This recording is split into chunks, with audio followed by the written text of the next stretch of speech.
வணக்கம். இன்னைக்கு படிக்க போகும் கதையின் தலைப்பு காயத்ரி அசடா இல்லை சமத்தா. இது ஒரு சிறு கதை. இந்த கதை நான் ஏற்கனவே ஒரு 2-3 வருஷம் முன்னாடி படிச்சிருக்கேன்.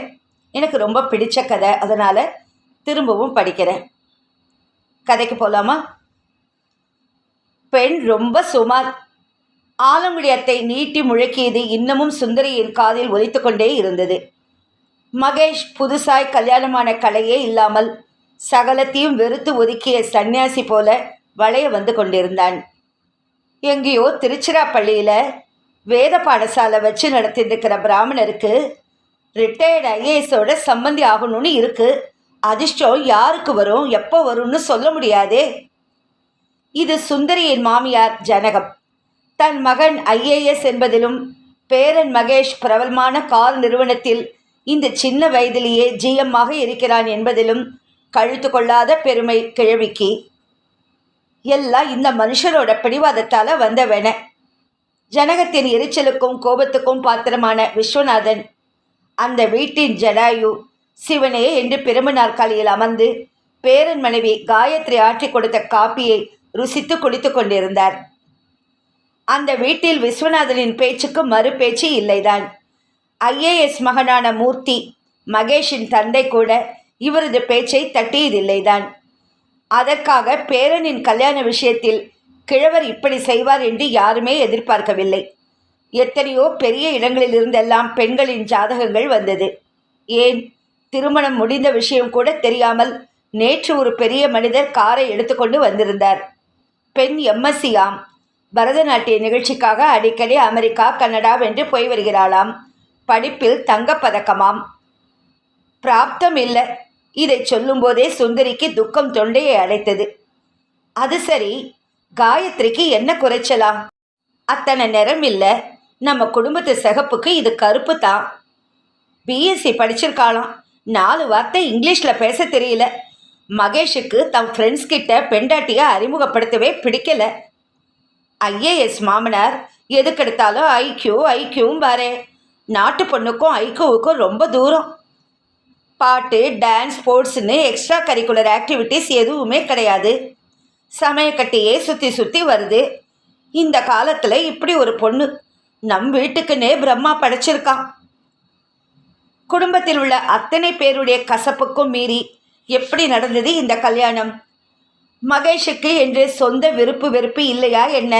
அல்லது இவளைத்தான் கட்ட வேண்டும் என்று யாராவது கத்தியை வைத்துக்கொண்டு மிரட்டினார்களா? விஸ்வநாதன் ஆதி காலத்தில் தாசில்தாராக இருந்து குப்பை கொட்டியதை விடவும் ஜோதிடத்தில் புலியாக விளங்கினார். இன்றைக்கும் கூட அவரை கலந்து யோசிக்காமல் அடுத்த அடி எடுத்து வைக்க தயங்கும் மனிதர்கள் ஏராளம். ஜாதகங்களை எடுத்து போகும்போதே மடியில் நெருப்பை கட்டி கொண்டுதான் போவார்கள். நல்லதோ கெட்டதோ தேங்காயை போட்டு உடைப்பது போல பட்டென்று சொல்லிவிடுவார் மனிதர். தாட்சண்யம் கிடையாது. முகஸ்துதி செய்ய தெரியாது. இதுதான் சுவாமி, இப்படித்தான் நடக்கும். இப்படி சொல்லிவிட்டு பதிலை எதிர்பார்க்காமல் போய்கொண்டே இருப்பார். வெளி மனிதர்களே இவரது வாக்குக்கு பயந்து நடக்கும்போது குடும்பத்தினர் மீறுவார்களா? அவ்வளவு ஏன், இப்பொழுது முகத்தை நட்டு வைத்து கொண்டிருக்கிறாளே சுந்தரி. இவளது ஜாதகம் விஸ்வநாதரிடம் வந்தபோது அப்படியே எடுத்து தன் மனைவி ஜனகத்திடம் கொடுத்தவர்தானே. இன்னமும் கூட ஜனகம் சொல்லி கொண்டிருப்பாள். இந்த பிடி, இதுதான் உனக்கு வரப்போகிற நாட்டு பொண்ணோட ஜாதகம்னர். எதிர்த்து ஒரு வார்த்தை பேச முடியலையே. யார் யார் தலையில் என்ன எழுதியிருக்கோ அதானே நடக்கும். சுந்தரியின் காதுபடவே சொல்லியிருக்கிறாள். நேற்று கூட சொன்னாள். எனக்கு என்ன குறைச்சல்? அந்த நாளையே பியூசி 100 கீர்த்தனைக்கு மேலே பாடம். கிளப்பில் பிரசிடெண்ட்டாக 4 தரம் எலெக்ஷன் வச்சதில் ஜெயிச்சு வந்திருக்க. முத்தா ஒரு பிள்ளை, ஒரு பொண்ணு பெற்று கொடுத்துருக்க. வரச்சே 100 பவுன் நகையும் ஒரு பங்களாவுமா தான் வந்தேன். இப்படி வேத பாடசாலை பசங்களுக்கு பழையதை பசைஞ்சு போட்ட கல்ச்சட்டியும் கையுமா வரலை. காயத்ரி கேட்டுக்கொண்டுதான் இருந்தாள். எங்கே இதை கேட்டு அழப்போகிறாளே என்கிற பதைப்புடன் விஸ்வநாதனும் மூர்த்தியும் அவள் முகத்தையே பார்த்தனர். எந்தவித உணர்ச்சியும் இல்லை. அவள் அழுதால் கொஞ்சம் திருப்தியாக இருக்கும். இப்படி ஒரு அரக்கத்தனமான ஆசை கூட மகேஷுக்கு. எத்தனை தூரம் தாத்தாவுடன் மல்லுக்கு நின்றிருக்கிறான் அவன். தாத்தா, இருந்திருந்து இவளை எங்கே இருந்து பிடிச்சேள்? கிட்டத்தட்ட 100 ஜாதகங்களுக்கு மேல வந்ததே, ஒண்ணு கூடவா பொருந்தல? அதான் இது பிரமாதமா சேர்ந்திருக்கே. மகேஷ், இவன் உனக்கு பொண்டாட்டியா வர நீ கொடுத்து வச்சிருக்கணும். அப்படியானா எனக்கு கல்யாணமே வேண்டாம். சரி, அப்படியே இரு. ஆனா உன் ஜாதகத்துல நீ கல்யாணம் பண்ணிண்டு குழந்தை குட்டியோட ஜம்முன்னு இருப்பேன்னுல இருக்கு. ஜாதகத்தை தூக்கி உடப்புல போடுங்க. அப்பாவோட சிநேகிதர் கைலாசத்தோட பொண்ணு, அவளை இந்த வீட்டு நாட்டு பொண்ணா? கனவே காணாத. விஸ்வநாதன் கண் சிமிட்டி சிரித்தார். அந்த பொண்ணுக்கு ஏற்கனவே ஒரு அஃபேர் இருக்கு, அது நீ இல்லை. உடைந்து போனவனாய் கல்யாண பந்தலில் உட்கார்ந்தவன் தான் மகேஷ். உள்ளூர ஒரு சபலம்.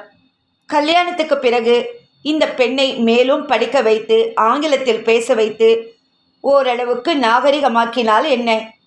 எது எப்படியோ வாய்க்கு வகையாக சமைக்கிறாள். மாமியார் காலால் இட்ட வேலையை தலையால் செய்கிறாள். அன்றைக்கு சுந்தரி வேண்டுமென்றே வீட்டில் இருந்த 3 டாய்லெட்டையும் கழுவி விட சொன்னாள். இந்த ஹார்பெக்கை போட்டு ப்ரெஷ்ஷால் தேய், கொஞ்ச நேரம் ஊறட்டும். அதுக்குள்ள வாஷ் பேசின் எல்லாத்தையும் இந்த லிக்விட் கிளீனர் போட்டு அலம்பிடு. சரிம்மா. புடவையை தூக்கி செருகி கொண்டு கொஞ்சம் கூட அருவருப்பு பார்க்காமல் பார்த்து கொண்டிருந்த மகேஷுக்கு அம்மா மீதே எரிச்சல் வந்தது.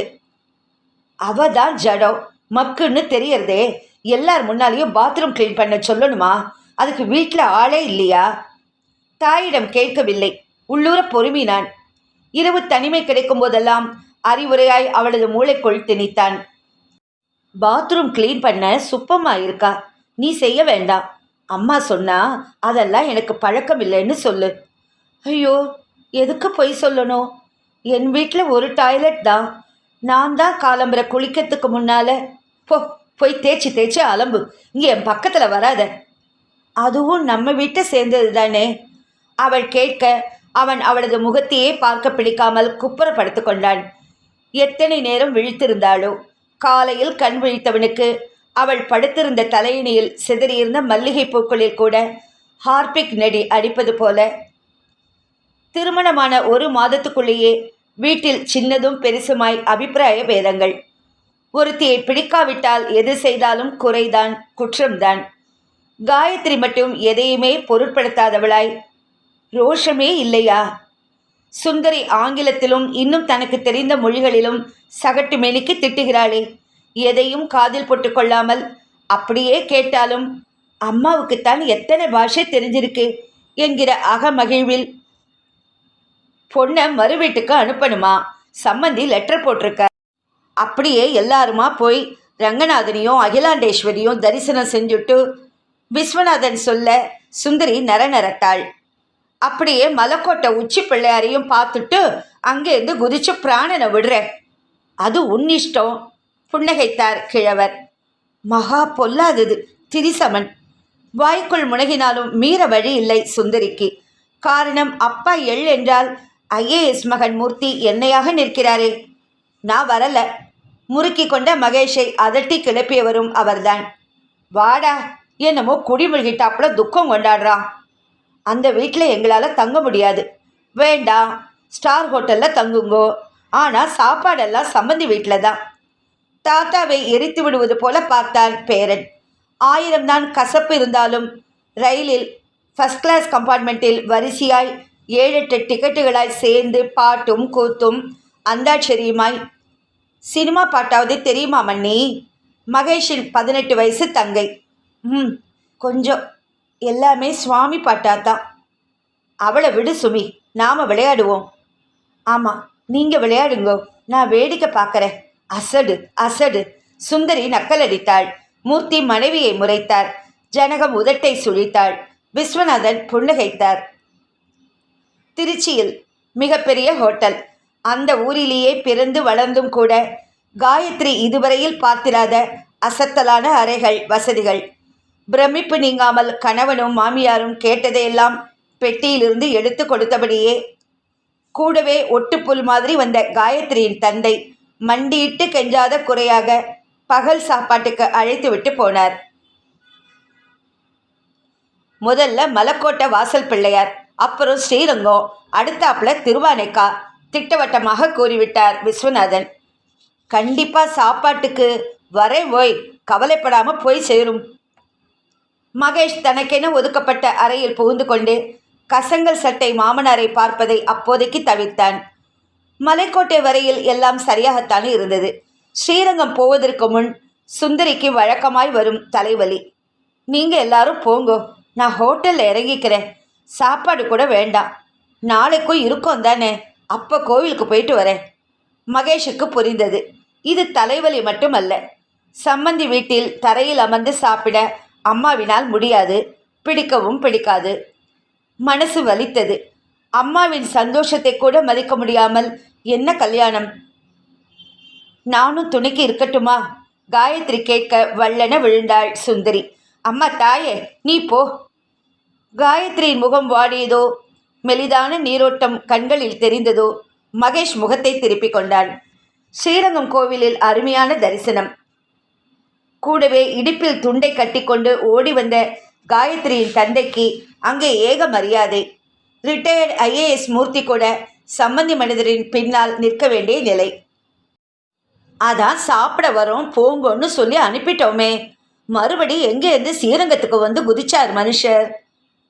ஜனகம் காயத்ரியின் காதில் விழாத வண்ணம்தான் முனகினாள். சித்த சும்மா இரு, ஏற்கனவே அவ முகத்துல சொரத்தே இல்லை பாரு. உன் நாட்டு பொன் மிளகாய கடிச்சாப்புல பேசினதுல ஆடி போயிட்டா. ஜனகம் ஓரக்கண்ணால் பேரன் மனைவியை பார்த்தாள். மகேஷும் தான். அவள் கண்மூடி கை குவித்து அரங்கனின் சந்நிதியில் வரம் கேட்கும் இளம் தபஸ்வினியைப் போல கற்பூர சுடரொளி பள்ளி கொண்ட பெருமானை தலையோடு கால் பரவசத்துடன் காட்ட, நன்னா சேவிச்சுக்கோங்கோ, பள்ளி கொண்ட பெருமாள், தலைக்கு மேலே ஆதிசேஷன், நாபியில பிரம்மதேவன், பாதத்தில் ஸ்ரீதேவி பூதேவி சகிதம் சொல்லிக்கொண்டே போனவர் எதனாலோ திரும்பி காயத்ரியை பார்த்து புன்னகைத்தார். குழந்தை, தாயாரை கவனிச்சுக்கோ. அவள் திடுக்கிட்டு தலை நிமிர்ந்தாள். கற்பூர சுடரொளியில் ஸ்ரீரங்கநாதனின் பாதம் பற்றி அமர்ந்த திருக்கோலத்தில் தாயார். சன்னதியை விட்டு வெளிவந்ததுமே அவள் விஸ்வநாதனிடம் தழைந்த குரலில் சொன்னாள். தாத்தா, நீங்கள் எல்லாரும் கோவிலை சுற்றி பார்த்துட்டு திருவானைக்காவலுக்கு போங்கோ, நான் அம்மாவை அழிச்சுட்டு நாளைக்கு வரேன். என்ன திடீர்னு? ஒன்றுமில்லை, நீங்கள் போங்களே. அவள் கணவனின் பக்கம் தயக்கமாய் பார்த்தாள். வாய் திறந்து எதுவும் கேட்கவில்லை. அவனுக்கே அவளது முகத்தை பார்க்க முடியாத சங்கடம். தாத்தா, பாட்டி, அப்பா எல்லாரையும் ஜாக்கிரதையாக அழிச்சிட்டு போங்கோ. சுமி, நீ என் கூட வா, நாளைக்கு நாம் போகலாம். என்ன மண்ணி, வாயே. அவள் ஒரு கையில் சுமியை பிடித்து கொண்டாள். தன் அப்பாவையும் தன்னுடன் அழைத்து கொண்டாள். ஒரு ஆட்டோவை பிடித்து நிமிஷமாய் பறந்து விட்டாள். ஜனகம் முகவாயில் கை வைத்து அதிசயித்தாள். இது என்ன, இந்த பொண்ணு பிறந்த ஊரையும் தோப்பனாரையும் பார்த்த உடனே இந்த ஆட்டம் ஆடுறது? சும்மா தூஷிக்காத, உடம்பு சரியில்லையோ என்னமோ. நீ கிளம்பு, 1 மணிக்கு மேலே கோவில் மூடிடும். மனைவியை காரில் திணிக்காத குறை. மகேஷ் எதுவும் பேசவில்லை. என்னதான் மனைவியை அவன் அலட்சியப்படுத்தினாலும் அவள் இப்படி விருட்டென நகர்ந்தது அவமானப்படுத்துவது போலத்தான் இருந்தது. திருவானைக்கோவிலில் தரிசனம் முடிந்து காயத்ரியின் தந்தை வீட்டுக்கு அனைவரும் திரும்ப வாசலிலேயே கையை பிசைந்தபடி நின்று கொண்டிருந்தாள் காயத்ரியின் தாய். என்ன, ஒருத்தரையும் காணோம்? மூர்த்தி கேட்க முந்தானையினால் முதுகை மூடியபடி சன்னமான குரலில் அவள் சொன்ன பதில் அத்தனை பேரையும் தூக்கி வாரி போட செய்தது. சம்மந்தி அம்மாவுக்கு திடீர்னு உடம்பு சரியில்லை, தலைவலின்னு ஹோட்டல் ரூமில் தங்கியிருந்தார் போல. திடீர்னு ஒரு கையும் காலும் வரலை, எழுந்து போய் ரூம் கதவை திறக்க முடியாதபடி அவதிப்பட்டிருக்கா. எதேச்சியா காயத்ரியும் சுமியும் காயத்ரி அப்பாவும் போனதுனால எப்படியோ கதவை திறந்து, இப்போ அதெல்லாம் எதுக்கு, இங்கே பக்கத்தில் தான் நர்சிங் ஹோமில் மாமியை சேர்த்துருக்கு, அப்படியே புறப்படுங்கோ, நானும் வரேன். ரங்கா, அகிலாண்டேஸ்வரி, உங்களை தரிசனம் செய்ய வந்த எங்களுக்கு இதுவா நீ தர்ற பரிசு? மூர்த்தி வாய்விட்டு கதறியே விட்டார். மகேஷ் தந்தையை தன் தோளில் சாய்த்து கொண்டான். ஜனகம் பிழிய பிழிய அழ, விஸ்வநாதன் அதிர்ச்சியில் பேச்சே வராமல். நர்சிங் ஹோமில் சுந்தரி மூக்கிலும் வாயிலும் குழாய் செருகப்பட்ட நிலையில் அவளது கால் அருகில் கவலையுடன் காயத்ரி. சுமி தந்தையை பார்த்ததும் தாவி வந்து அணைத்தபடி விசுமுகிறாள். திடீர்னு ஆயிருக்குப்பா, நல்ல வேளை மண்ணு எங்களை அழிச்சுட்டு ஹோட்டலுக்கு திரும்பினா. ரூம் கதவை அம்மா திறக்காதப்பவே ஓடி போய் ஹோட்டல் ரிசப்ஷனில் சொல்லி மாற்று சாவி வாங்கி திறந்தா. அம்மாவோட நிலைமையை பார்த்து கதறிட்டோம். சரியான சமயத்தில் கவனிச்சிட்டதுனால பாதிப்பு அதிகமாக இருக்காதுன்னு டாக்டர் சொல்கிறார். மண்ணி மாத்திரம் இல்லைன்னா அம்மாவை உயிரோடு பார்த்தே இருக்க முடியாது. எப்போவும் பிளட் ப்ரெஷரில் தலைவலி வரும் தான். இப்போ பிரெயினில் பிளட் கிளாட் ஆகிடுது. மகேஷ் தன்னை மீறி வழிந்த கண்ணீரையும் துடைக்க மறந்து மனைவியை வைத்த கண் வாங்காமல் பார்த்து கொண்டிருக்க மூர்த்தி மருமகளின் இரு கைகளையும் பிடித்து கொண்டு அழுதபடி கேட்கிறார். ஏதோ வருத்தத்தில் நீ எங்கள் கூட வராமல் திரும்பி போகிறேன்னு நினச்சேம்மா. பாதியில் இங்கே ஓடி வரணும்னு எப்படி தோணித்து உனக்கு? பெருமாள் சன்னதியில் அர்ச்சகர் தாயாரை கவனிமான்னு என்னை பார்த்து சொன்னது தான். தாயார்னா என் மாமியாரும் தானே. காலம்புற இருந்தே தலைவலின்னு அணத்திட்டு இருந்தாளே. அதான் நான் மட்டும் வந்தா அம்மாவுக்கு இன்னும் கொஞ்சம் கோபம் வரும். சுமி இருந்தா அத்தனை எரிச்சல் பட மாட்டா. அதான் சுமியையும் ஏதாவது அவசர உதவி மருந்து மாத்திரை வாங்க வேண்டி இருந்தா அதான் அப்பாவையும் அழிச்சின்னு வந்தேன். இப்படி ஆகும்னு நினைக்கல. விஸ்வநாதன் அந்த சிறு பெண்ணின் தோளை ஆதரவாய் தட்டினார். ஏம்மா, இதை நீ கோவில்லையே சொல்லியிருந்தா எல்லாரும் திரும்பி இருக்கலாமே. எதுக்கு அனாவசியமாக பெரியவாளுக்கு சிரமம் தரணும்? நல்ல வேளை நாங்கள் மட்டும் இருந்தோமோ, அமர்க்கலம் இல்லாமல் உடனே ஹாஸ்பிட்டலுக்கு கொண்டு வந்துட்டோம். பாட்டி, உங்கள் பேரன் 2 பேரும் இருந்தா இத்தனை நேரம் ரகளை செஞ்சிருப்பா. அதுவும் உங்கள் பேரன் திருச்சியிலேயே பெரிய நர்சிங் ஹோம் எதுவும் கிடையாதுன்னு குதின்னு குதிச்சிருப்பார். என்னதான் கார் வச்சு சென்னைக்கு எடுத்துட்டு போனாலும் நேரமாக ஆக ஆபத்து தானே. முதலுதவி முக்கியம் இல்லையா? மகேஷ் தன்னையும் அறியாமலேயே காயத்ரியின் அருகில் வந்து அமர்ந்தான். சுந்தரியின் இடுங்கிய விழிகளில் பெருகிய கண்ணீரை அவசரமாய் துடைக்கும் காயத்ரி. அத்தனை பேருக்கும் தாயாராகவே தெரிந்ததில் வியப்பில்லை. இத்துடன் இந்த கதை முடிவடைந்தது. எவ்வளோ ஒரு அருமையான கதை. காயத்ரி அசடு இல்லை, சமத்து தான் இல்லையா?